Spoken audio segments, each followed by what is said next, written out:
खर्चा 10,000 से लेके 20, 30, 40,000 तक का पर मंथ का खर्चा होता है। और वो इस चीज़ को मेंटेन करने के लिए अगर कोई कपड़े का व्यापार करना चाह रहा है तो कैसे मेंटेन करे, कितना माल परचेस करना चाहिए और कितनी सेल कम से कम उनकी होनी चाहिए ताकि ये जो खर्चा है वो उनके पास प्रॉपर आ जाए और साथ में इस बिजनेस के ऊपर भी कोई फर्क नहीं पड़े, ये भी कंटिन्यू चलता रहे। तो ये 2-3 टॉपिक ये बहुत ज़रूरी है जो मैं खुल के बताता हूँ आपको, ठीक है।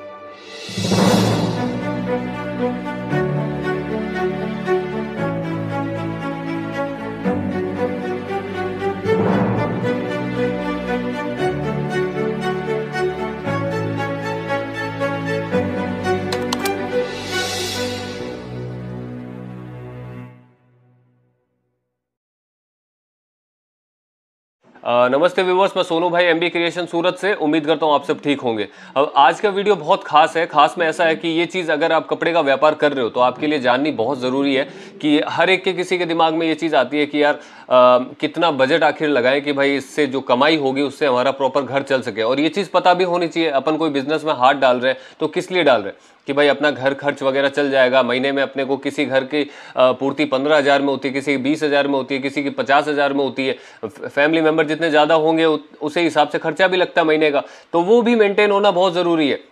खाली व्यापार करने से कुछ नहीं होता है कि भाई अपने 15-20,000 25,000 जो रिक्वायरमेंट है घर की, परिवार की, बच्चों की, सबकी, वो चीज़ कम से कम इस बिज़नेस से अपन कर लेंगे या फिर नहीं होगा। कितने बजट लगाएंगे जब जाके ये अपनी जो ये कमाई है, इतनी जो खर्चे लायक कमाई है वो निकल जाएगी। तो ये बहुत सारे सवाल होते हैं। तो मुझे भी लगा कि इस बात पर वीडियो भी बनाना चाहिए। ये टॉपिक एक्चुअली मेरे को मिला था, अपने ये चैनल के एक व्यूअर है, उन्होंने ये कमेंट डाला था कि भाई मेरे घर का खर्चा महीने का 10,000 रुपये। अब 10,000 रुपये हर मंथ मैं मेंटेन कर सकूं, निकाल सकूं अपनी फैमिली का खर्चा, तो उसके लिए मुझे कितना बजट लगा के स्टार्ट करना चाहिए ताकि मेरा फैमिली का जो खर्चा है वो मेंटेन हो पाए। तो ये बहुत एक बड़ी बात थी क्योंकि उसमें मुझे ये चीज़ नज़र आ गई हाथों हाथ कि यार ये पूरा का पूरा इसी काम के ऊपर डिपेंड रहेंगे। अब डिपेंड तो एक ऐसी बात होती है ना कि जैसे कई लोग ऐसे भी स्टार्ट करते हैं, जैसे कोई घर से हाउसवाइफ स्टार्ट करती है, तो हाउसवाइफ स्टार्ट करती है तो सिंपल है कि उनके हस्बैंड है वो या तो जॉब कर रहे होंगे या फिर कोई बिजनेस कर रहे होंगे, तो एक और कमाई का साधन है उनके पास में। तो हाउसवाइफ को इतनी प्रॉब्लम नहीं होती है कि भाई उन्होंने चाहे 25-50 हज़ार लगा के महीने का चाहे 10,000 प्रॉफिट कमाया, चाहे 5,000 कमाया, चाहे 20,000 कमाया, उनके माल बिकने पे है। जितना उनका माल बिका उसके अकॉर्डिंग उनको प्रॉफिट मिला। कई बार कम बिका, कम प्रॉफिट भी हुआ तो भी उनको कोई दिक्कत नहीं होती है क्योंकि दूसरा सोर्स है कमाई का। दूसरा सोर्स होता है तो इतना दिक्कत नहीं होता।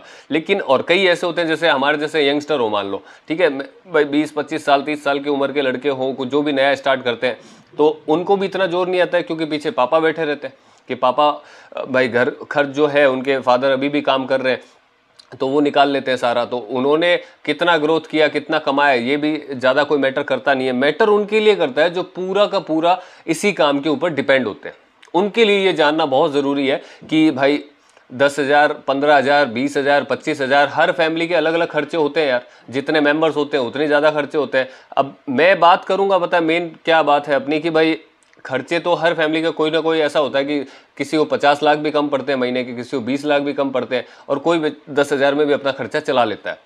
तो अपन नीचे के स्तर से ही बात करेंगे कि जिनका फैमिली का जिनका खर्चा 10,000 से लेके 20, 30, 40,000 तक का पर मंथ का खर्चा होता है और वो इस चीज़ को मेंटेन करने के लिए अगर कोई कपड़े का व्यापार करना चाह रहा है तो कैसे मेंटेन करे, कितना माल परचेस करना चाहिए और कितनी सेल कम से कम उनकी होनी चाहिए ताकि ये जो खर्चा है वो उनके पास प्रॉपर आ जाए और साथ में इस बिजनेस के ऊपर भी कोई फर्क नहीं पड़े, ये भी कंटिन्यू चलता रहे। तो ये 2-3 टॉपिक ये बहुत ज़रूरी है जो मैं खुल के बताता हूँ आपको। देखिए, सबसे पहले एक चीज़ होती है कि इसके अंदर मार्जिन कितना मिलता है अपने को इस व्यापार के अंदर, उसी पे सारी खेल, सारी गणितें डिपेंड करती है। तो शुरुआत में अगर आपके पास में कोई सोर्स नहीं है दूसरा कमाई का, इसी के बदौलत आप सारे खर्चे मेंटेन करना चाह रहे हो, सारी अपनी लाइफ डिपेंड करना चाह रहे हो, सारा अपना फ्यूचर डिपेंड करना चाह रहे हो, तो इसमें एक ही चीज़ होती है कि बजट कम से कम हो तो लाख से 1.5 लाख रुपए से नीचे का बजट नहीं होना चाहिए इसके अंदर। ये फैक्ट बात है, सच बात है, क्योंकि आपको माल उतना सेल करना पड़ेगा।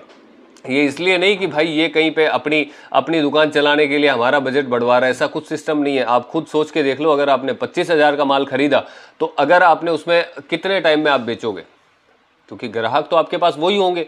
क्यों, आप जब स्टार्ट करेंगे तो 25,000 के माल के पूरा माल तो कभी बिकता नहीं है। मैं हमेशा बोलता हूँ कि आपको जो रिजल्ट देगा शुरुआत में वो 50% माल रिजल्ट देगा हाथों हाथ कि भाई ये वाला माल बिक गया।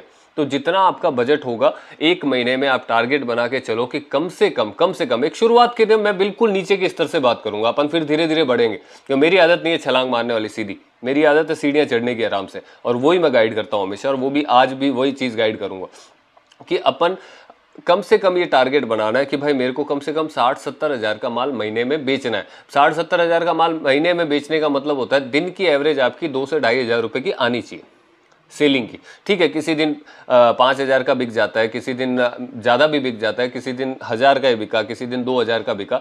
तो ये चीज़ें पहले ये मैनेज करना है कि भाई 60-70 हज़ार का माल तो बिक जाना चाहिए। उसके लिए अपने को कम से कम 1,00,000-1.5 लाख रुपए का परचेस करना पड़ेगा, तब जाके उतनी एवरेज आएगी। और फैक्ट है, आप 50 हज़ार डाल लो, आपको 25 हज़ार का माल शुरुआत में रिजल्ट देगा। अगर आपने उसका वापस नहीं खरीदा तो वो खत्म हो जाएगा धीरे धीरे। ये तो हर वीडियो में बोलता हूं मैं। तो ये चीज है कि आपको 1,00,000-1.5 लाख रुपए डाल के 70-75 हज़ार तक का माल आपको बेचना पड़ेगा। 2-2.5 हज़ार की डेली की एवरेज आपकी आनी चाहिए, एवरेज आनी चाहिए। ठीक है, ऐसा कोई जरूरी नहीं है आपने अगर 5 दिन में 70-75 का बेच दिया, 25 दिन खाली बैठे हो तो भी कोई दिक्कत नहीं है। एवरेज आपकी 2-2.5 हज़ार रुपए आनी चाहिए। तो वो एवरेज आने के बाद में, अभी जैसे हम नॉर्मली बताते हैं कि शुरुआत में आपका बिजनेस छोटा है, आपको कस्टमर कमाने हैं ज्यादा ताकि आपका व्यापार जो है वो आगे भी चले। तो एक बात होती है उसके अंदर कि अपन मार्जिन भी इतना ज्यादा नहीं रख सकते जितना कि दूसरे दुकानदार रखते हैं, जो पहले से स्टेबल है, जो पहले से बैठे हुए हैं, जिनकी छाप अच्छी बनी हुई है मार्केट के अंदर, ग्राहकों की भीड़ लगी रहती है, उनको तकलीफ नहीं आती है। वो चाहे 70% ले रहे हैं, 80% ले रहे हैं, 100% भी लेते हैं अच्छे माल के ऊपर। तो आपको एक ही चीज रखनी है कि मैं 40%, 35%, 40%, 45%, ये बस, मतलब 30 से 50% का जो रेशियो होता है, कोई माल पे आप 35 लगाइए, कोई पे 45, कोई पे 50, कोई पे 40, इस टाइप की 2-3 रेटें अपनी सेट कर लीजिए।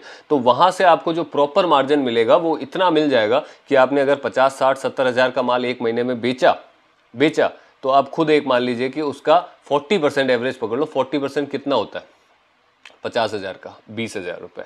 तो वो 20 हज़ार रुपए नेट आपके पास में रहते हैं। आप उसमें से शुरुआत में अपना बिजनेस है, इसको बढ़ाना है, तो कोशिश ये करिए कि 20 की जगह आप 15 से एक बार अपना मैनेज कीजिए जो भी है, और 5 हज़ार उसी माल में आप वापस जो आपने बेचा है माल उसी के अंदर इन्वेस्ट कीजिए अपना प्रॉफिट, और नया माल परचेज कीजिए हाथों हाथ। और उस पैसे को हमेशा बोलता हूँ, काफ़ी वीडियो में अभी तो मैं बोल चुका हूँ, जो पैसे आप सेल करते हैं डेली, एक बार उसको साइड में ही रखिए, एक बॉक्स बना के अपना सेट रखिए। जो होता है अमाउंट इकट्ठा होता है 15 दिन 20 दिन में, उसका वापस परचेज कीजिए, ताकि वो रोटेशन भी नहीं टूटे प्लस ये रोटेशन भी नहीं टूटे, घर खर्च भी चले, सारी चीज़ें हों। और देखिए 50-60 हज़ार का माल महीने में बेचना कोई बड़ी बात नहीं होती है सर। थोड़ी सी अपनी मतलब जो टॉकिंग है कस्टमर के साथ में, उनके साथ अच्छी होनी चाहिए, थोड़ी सी अपनी डिज़ाइनें अच्छी होनी चाहिए, थोड़ी सी अपनी फैब्रिक अच्छी होनी चाहिए। ये डिज़ाइन, फैब्रिक, रेट, इसकी गारंटी मैं देता हूँ आपको। बाकी जो व्यवहार है आपके कस्टमर के साथ बनाने का, वो आप बनाओ। तो इस तरीके से ये मैनेज होगा। ये तो छोटी सिंपल सी गणित थी, लेकिन ये चीज़ें अपनाओ इस बिजनेस में अगर करनी है तो, क्योंकि ये चीज़ जाननी और सोचनी बहुत बड़ी बात है। क्योंकि यार अपना घर खर्च भी चलाना ज़रूरी है, खाली बिजनेस जोश जोश में बिजनेस करने से तो कुछ होता नहीं है। तो वो चीज़ें भी अपने को ध्यान में रखनी ज़रूरी है कि अपना घर खर्च भी चलना चाहिए प्रॉपर तरीके से, जो अगर खाली इसी काम पे डिपेंड हो तो ये गणित जो मैंने बताई है आपको, इसके ऊपर आप फॉलो करें, इस चीज़ को अपनाएं भी, इस व्यापार के अंदर बेनिफिट भी आपको दिखेंगे।